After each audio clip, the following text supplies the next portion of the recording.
ॐ भूर्भुवः स्वः तत्सवितुर्वरेण्यं भर्गो देवस्य धीमहि धियो यो नः प्रचोदयात्.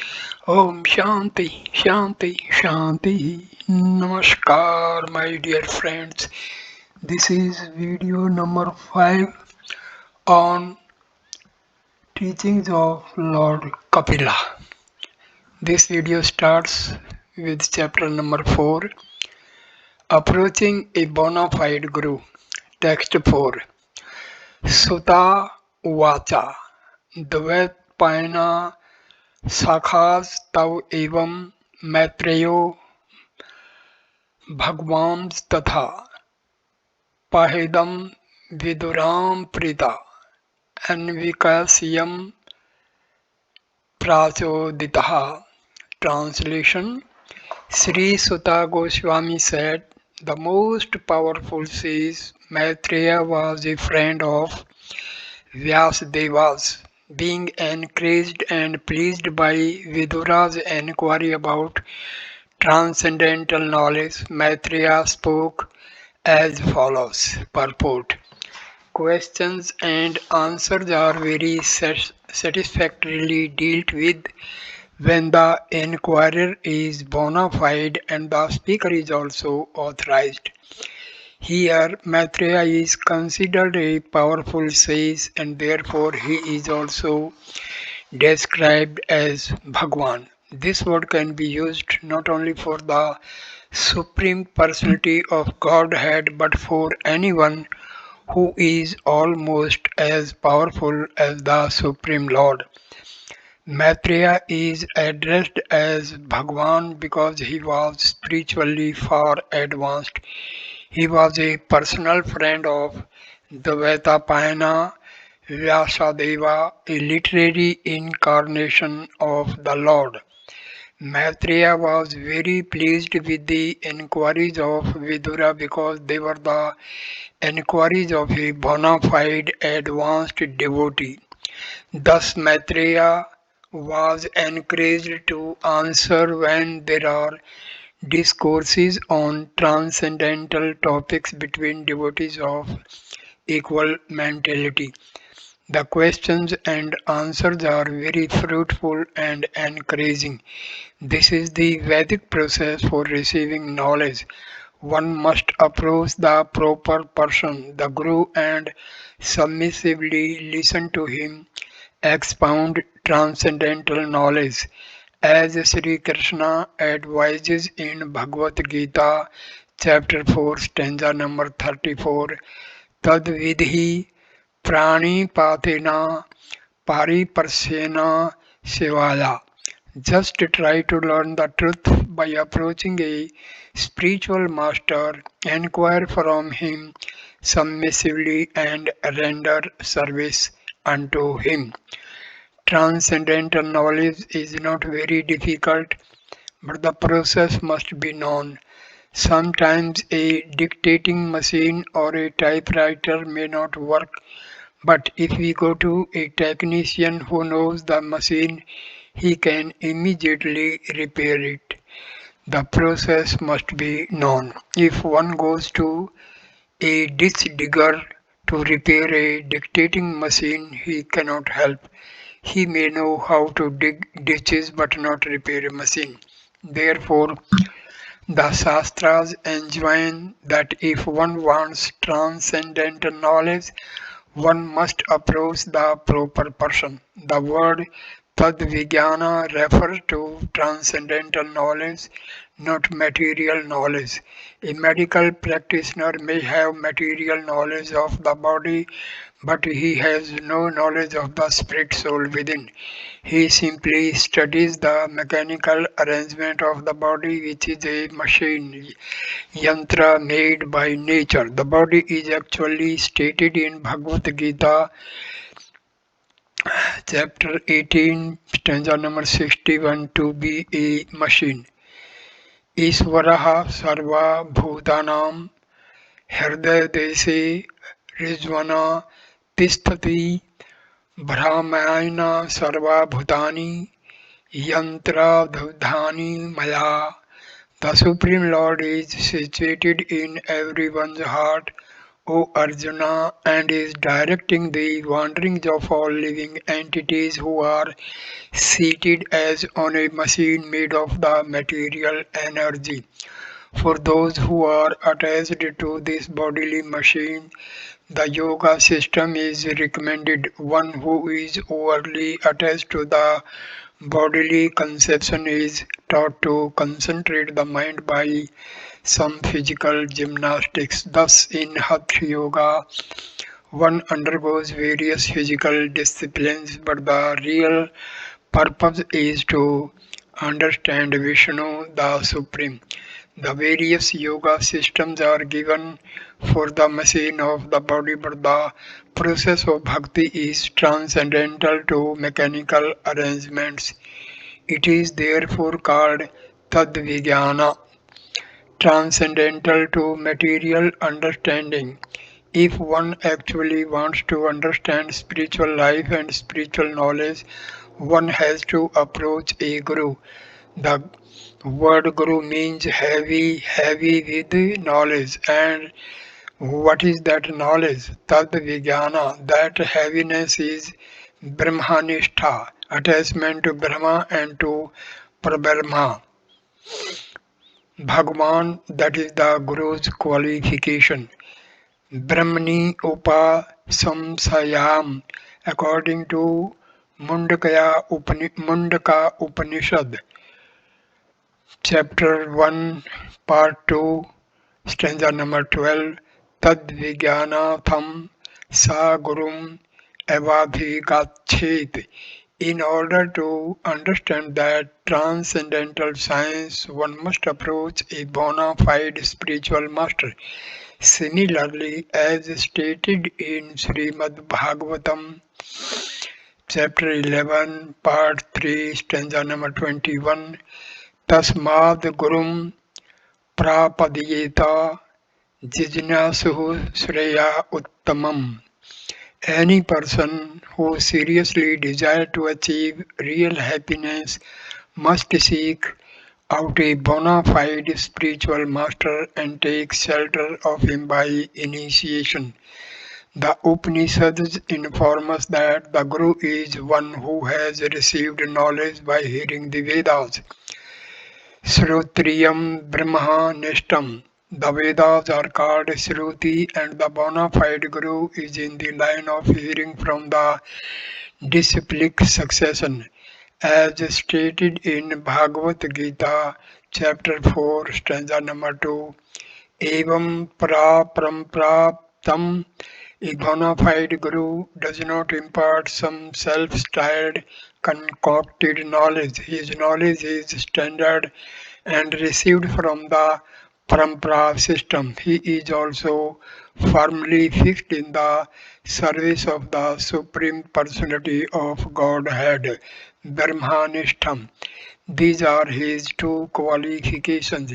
He must have heard the Vedic knowledge through the disciplic succession, and he must be established in service to the Supreme Lord. He does not have to be a very learned scholar, but he must have heard from the proper authority. God gives us the ears to hear, and simply by hearing we may become great preachers. We don't need PhDs or academic examinations. One may even remain in his position. No changes are necessary. For this purpose, there is the Varnasrama Dharma, composed of 4 Varnas and 4 Asramas. Unless society is divided into these 8 categories, it is simply an animal civilization. There must be some systemized, regulated arrangement. For instance, there are different divisions for the body: the head, the arm, the belly, and the legs. Without the 4 corresponding divisions, no society can be conducted very well. There will simply be chaos. The words sathane sthita mean remaining in the varnasrama dharma. Even a Sudra can understand what is Brahma, and in that case he becomes a Brahma automatically. It is necessary that one hear attentively, that's all. It is stated that Vidura heard from Maitreya Rishi and that Maitreya Rishi was very pleased. Unless one satisfies his guru, one cannot receive proper knowledge. That is quite natural. If one receives his guru properly and sits him comfortably, and if the guru is pleased with one's behavior, the guru can speak very frankly and freely, and this will be very beneficial to the student. By going to a spiritual master and asking for his instructions and then not following them, one simply wastes his time. Nor should one approach the spiritual master with a challenging spirit, but should go with the aim of rendering service. The word nipat means to fall down, and para means without reservation. Transcendental knowledge is based on pranipata. Therefore, Krishna says, Sarva dharman priyajya mam ekam sarvanam varja. Just surrender unto me. Just as we surrender unto Krishna, we have to surrender unto his representative, the spiritual master. The Guru is Krishna's external representative, and the internal Guru is Krishna himself, situated in everyone's heart. It is not that Krishna is simply in Vaikuntha or Goloka Vrindavana. He is everywhere. He is even within the atom. Goloka eva nivasta akhilatma bhutah. That is the definition of Paramatma, the super soul. I am Atma, a spiritual soul, and you are Atma. We are all situated locally, you within your body and I within mine. But the Paramatma is situated everywhere. That is the difference between Atma and Paramatma. Those who are mistaken say that there is no difference between them, but there is a difference. They are one in the sense that both are cognizant and both are living entities. Nityo Nityanam Chetnas Chetananam, but they are different quantitatively. Krishna states in Bhagavad Gita, chapter 13, stanza number 3. Akshetra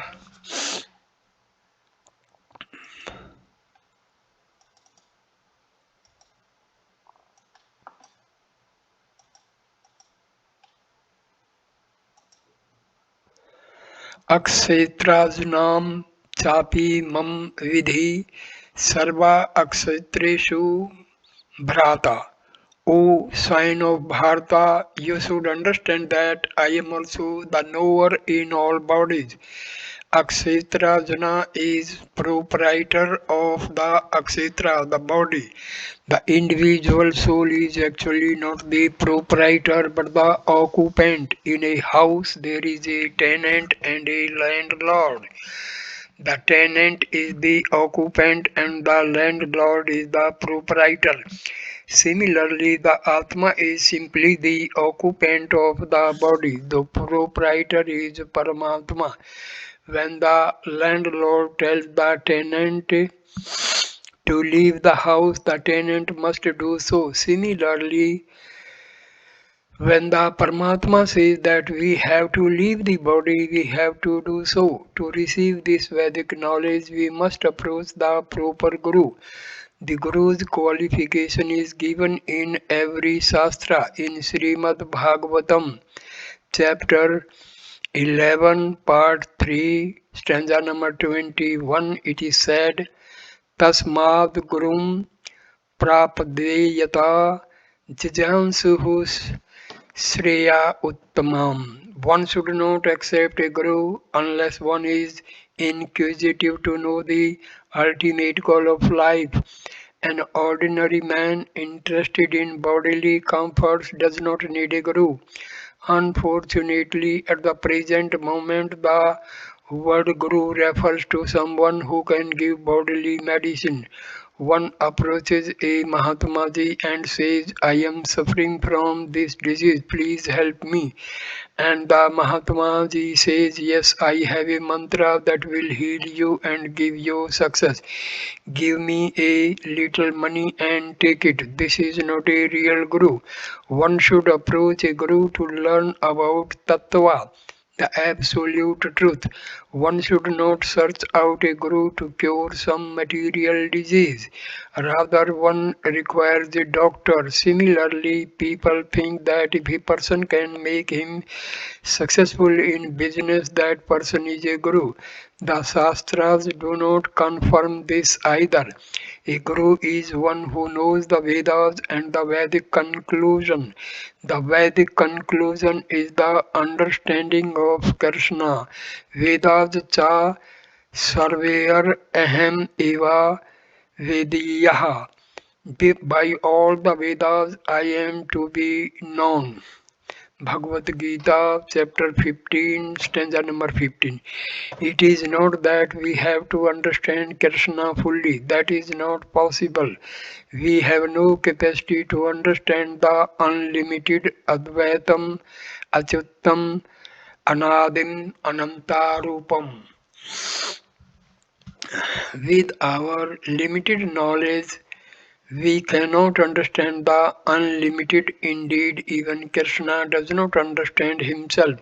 His attraction is unlimited, and to understand why he is so attractive, he became Lord Chaitanya Mahaprabhu and took on the ecstatic emotions of Srimati Radharani, Radha Bhava Dyoti. If Krishna cannot comprehend the limit of his own attraction and bliss, it is certainly not possible for us with our limited knowledge.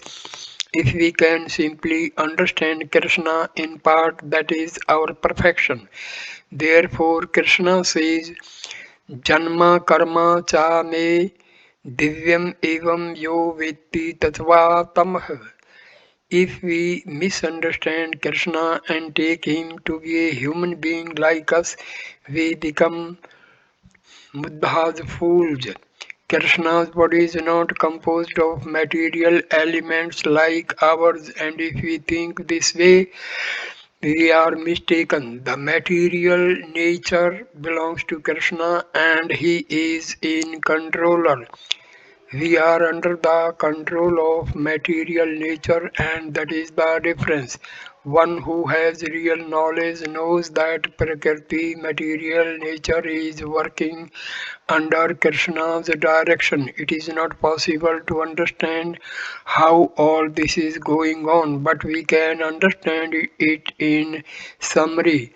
Janmadi asya yato nevyad itarstacha. Everything emanates from the Supreme Absolute Truth, Krishna. This much knowledge is sufficient. We can then increase this knowledge to understand just how material nature is working under Krishna's direction.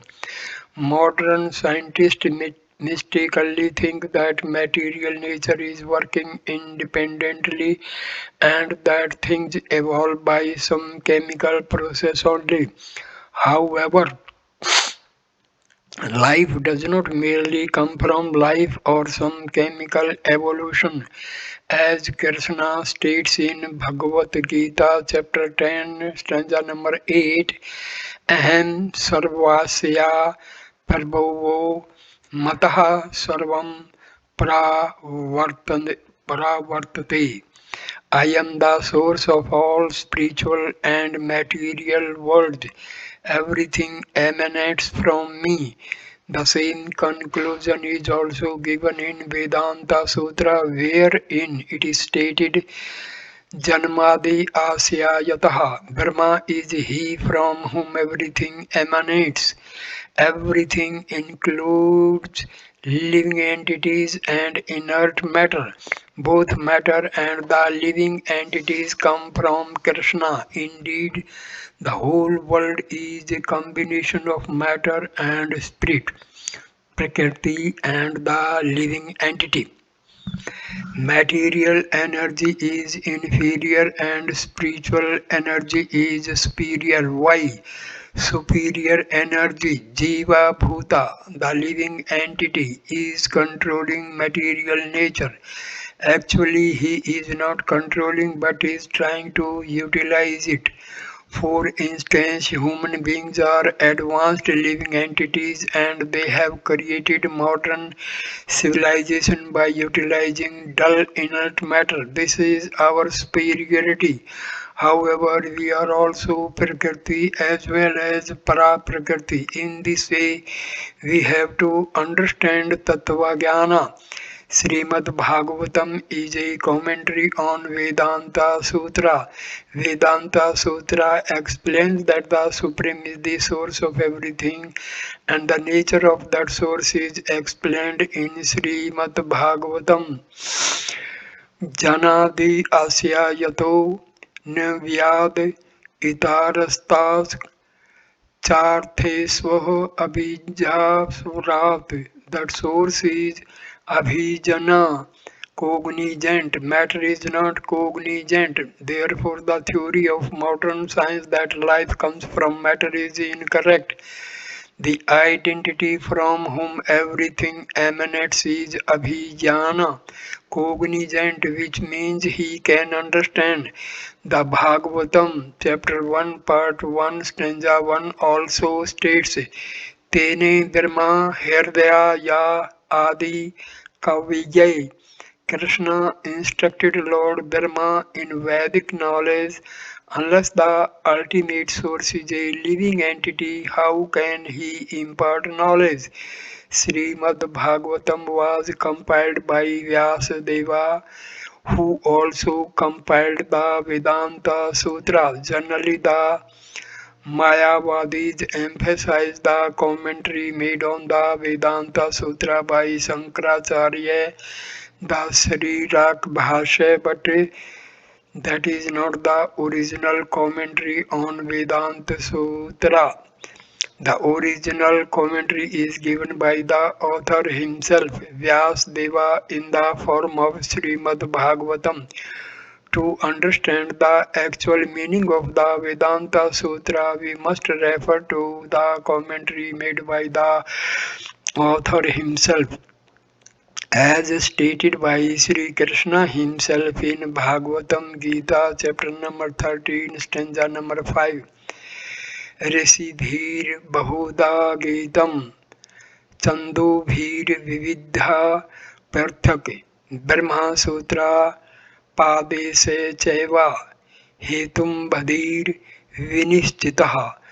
The knowledge of the field of activities and of the knower of activities is described by various sages in various Vedic writings, especially in the Vedanta Sutra, and is presented with all reasoning as to cause and effect. Transcendental knowledge is therefore very logical. According to the Vedic system, the Acharya must understand Vedanta Sutra, also called Brahma Sutra, before he can be accepted as an Acharya. Both the Mayavada Sampradaya and the Vaishnava Sampradaya have explained the Vedanta Sutra. Without understanding Vedanta Sutra, one cannot understand Brahma. It is said that Vidura understood transcendental knowledge from Maitreya, and it is stated that Maitreya is a friend of Vyasadeva's. This means that both Vidura and Maitreya know what Vyasadeva knows. We have to approach a spiritual master who is in the disciplic succession from Vyasadeva. Everyone may claim to be following Vyasadeva, but one must actually follow him. Vyasadeva accepted Krishna as the Supreme Personality of Godhead, and Arjuna also accepted Krishna as Parabrahma, the Supreme Personal. One may say that because Arjuna was a friend of Krishna, he accepted him in this way, but this is not the case. Arjuna gave evidence that Vyasadeva also accepted Krishna.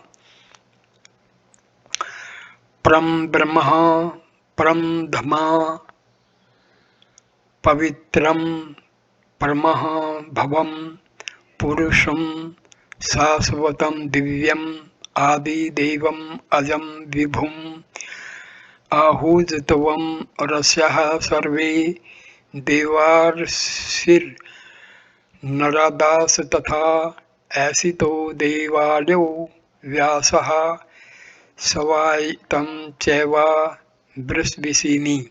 Arjuna said, "You are the Supreme Brahma, the ultimate, the supreme abode and purifier, the absolute truth and the eternal divine person.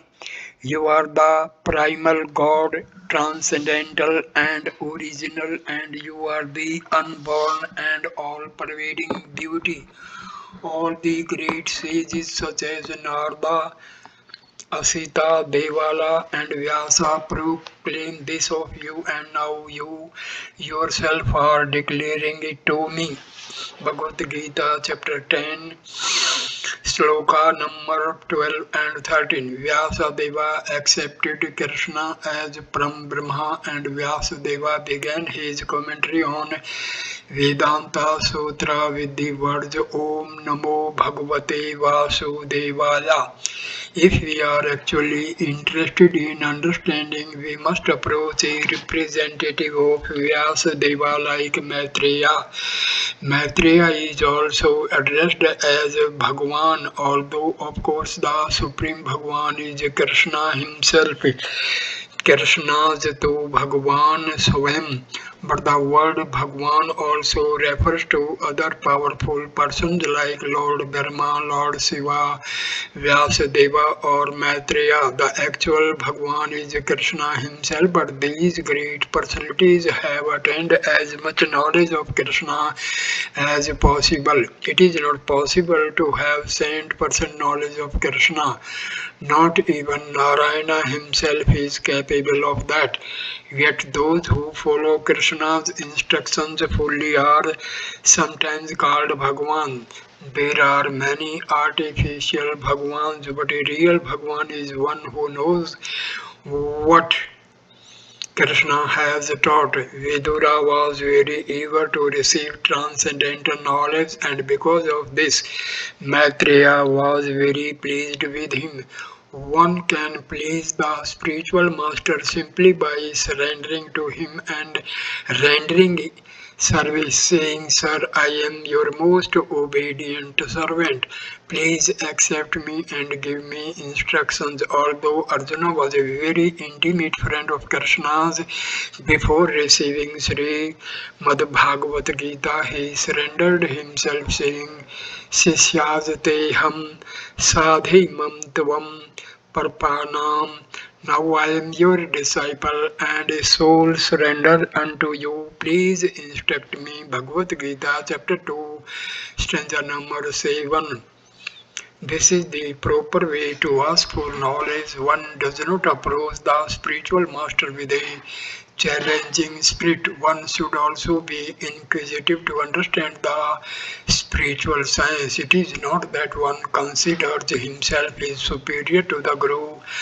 One must first find a Guru to whom one can surrender, and if this is not possible, one should not waste his time. By surrendering to the proper person, one can very quickly come to understand transcendental knowledge.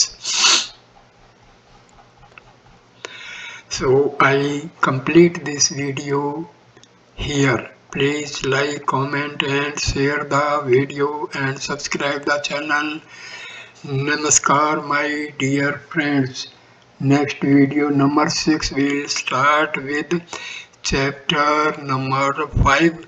Lord Kapila takes charge of his mother Devahuti. Text number 5.